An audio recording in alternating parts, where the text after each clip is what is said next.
I think we are live. This is Renewed Homemaker Collective. I'm sorry, this is the first time I've done a live. Can I change? Hang on one second. Why is my orientation locked? I don't get that. I wasn't prepared for this. I was prepared to. Okay, you know what? We're going to just go with it.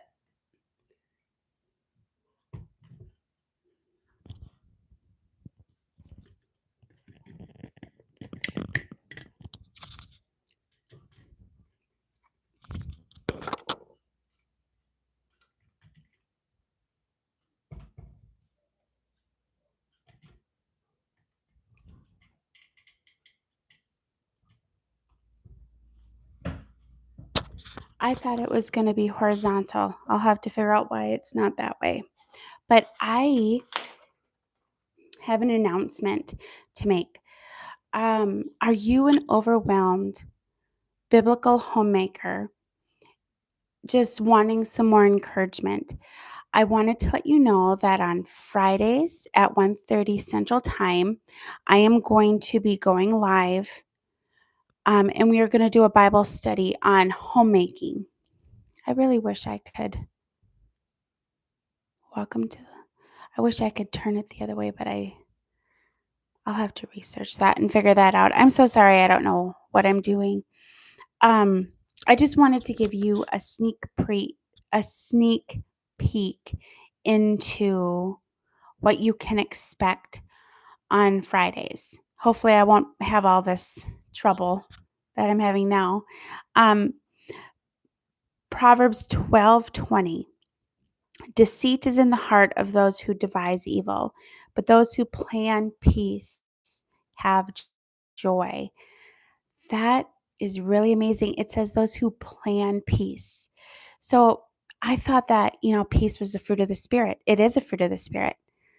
Hello, DK Mike Stat. Hey. um, um, it's almost as if we need to plan peace. There's some planning that goes into it.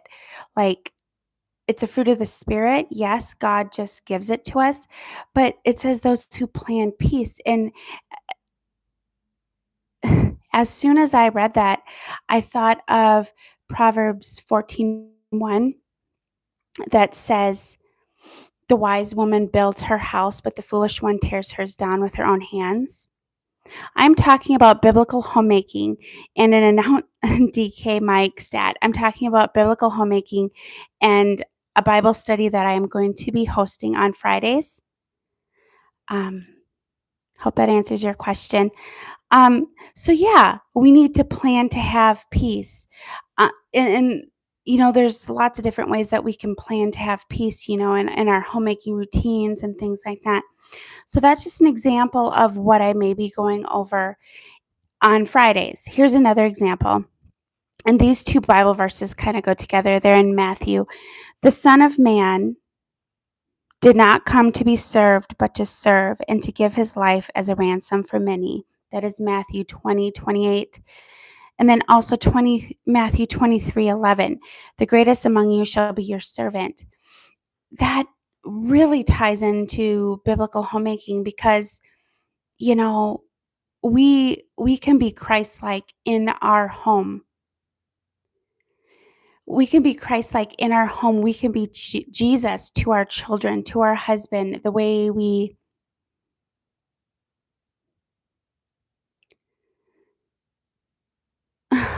I'm so sorry.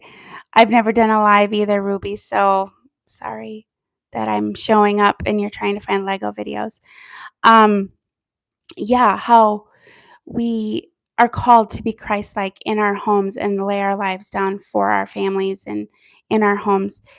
Hebrews 11:6, and without faith it is impossible to please him. For whoever would draw near to God must believe that he exists and that he rewards those who earnestly seek him. In my homemaking journey of 12 years now, I've been a mother for 11 years. I have made a lot of mistakes, right? Like, we learn and we grow. But it's not that we need to be perfect. That's not what God is a rewarder of. He rewards those who diligently seek him. So you just keep being faithful. You just keep showing up. You keep giving it your all. Um, that is what God is a rewarder of. I'm sorry, there's a fly buzzing around here. Proverbs 31:30.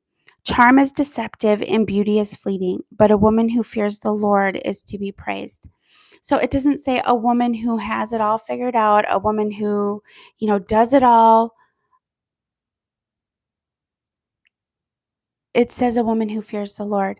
The beginning of wisdom is fear of the Lord. And these are just some examples of what I'm maybe going through in our Bible study on biblical homemaking on Fridays. Again, that will be 1:30 Central Time. Here's another example, Proverbs 14:12. It's one of my favorites. There's a way that appears to be right, but in the end it leads to death. As biblical homemakers or any area in our life, we have like it in our mind what we think is the right way, or maybe we're looking on and seeing what works for another family or something, for another homemaker or whatever, and there's a way that appears to be right, um, but in the end leads to death, like the death of peace in our home. um, and so it takes us searching out God's way, because if we have a way that's not right, then that means that God has a way, and it will lead to peace in our home. And then I'm just going to give one more example of what you may see in these biblical homemaking Bible studies. Colossians 3:23. Whatever you do, work at it with all your heart as working for the Lord. As biblical homemakers in our homes, we do a little bit of everything. We're doctor, we're chef, we're teachers. Um, we, we can feel like maids a lot of times, and I mean, obviously we feel called to do this, but everything that we do it as unto the Lord. Yes, we feel called, but there's we do it for the glory of God. And we're not working for human masters, like we're working for the Lord. And so I just wanted to hop on here and do a quick live on what you may see on the Friday Bible studies at 1:30 Central Time on Fridays. I know I've said that a couple times, but it will also be in the description below. You will be able to watch the replay of this. I will post it in its own playlist. Sorry that I've had a little bit of technical issues. I will hopefully get that figured out. Um, Subscribe to the channel Renewed Homemaker Collective if biblical homemaking is something that you're really interested in, and particularly if you're an overwhelmed Christian mother. I have 6 children. I homeschool, and I run my home. I stay home full time, and so particularly I speak to the overwhelmed Christian biblical homemaker. Again, I'm so sorry for all the technical issues. um, we will see you in the next live. Have a great day.